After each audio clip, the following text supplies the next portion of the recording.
মন ভাঙার গল্প সবাইকে বলা যায় না। এই বলতে না পারার কষ্টটা নিয়েই কিছু মানুষ সারা রাত ঘুমরে কাঁদে। আপনি কাউকে কষ্টটা না বলতে পারলেই আপনাকে একা কান্না করতে হবে, নির্দিষ্টভাবে, নির্জনে, একা নিরালায়। আমি তোমাকে অভিযুক্ত করছি না, কারণ আমি জানি সম্পর্কটা তোমার কাছে সস্তা ছিল। তুমি সম্পর্কটাকে কখনোই মূল্যায়ন করোনি, কিংবা মূল্যায়ন করার প্রয়োজনও মনে করোনি। একটা সস্তা সম্পর্ককে কেনই বা তুমি মূল্যায়ন করবে? কিছু মানুষ তাদের ইচ্ছে মতো সম্পর্ক বানায়, সম্পর্ক গড়ে, প্রয়োজন শেষে সেই সম্পর্কটা ভেঙে চুরে চলে যায়। অপর পাশের মানুষটার মন ভাঙলো কিনা সেটা দেখার সময় তাদের হাতে থাকে না, সেটা দেখার প্রয়োজন মনে করে না, কারণ সম্পর্কের প্রতি তার কোনো ভ্রুক্ষেপ ছিল না।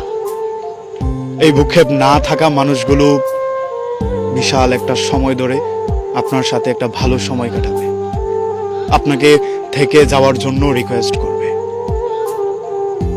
আপনি যখন থেকে যাবেন আর তাকে রিকোয়েস্ট করবেন এবার ভালোবাসো, তখন সে বিদায় নিতে চাইবে। এই বিদায় নেওয়া মানুষগুলো দূরে গিয়ে ভালোই থাকে, সেই অর্থে আমি তোমাকে অভিযোগ জানাচ্ছি না, কিন্তু আমি ভালো করেই জানি আমার মন ভাঙার জন্য তুমি দায়ী। কোনো না কোনোভাবে তুমি দোষী, কিন্তু এই দোষী সাব্যস্ততা আমি সমাজ দিয়ে তোমাকে করতে পারবো না। আমার মন ভাঙার কষ্টটা কোনো আইন ধরবে না, কোনো আইন তোমার বিচার করবে না, কিংবা তারা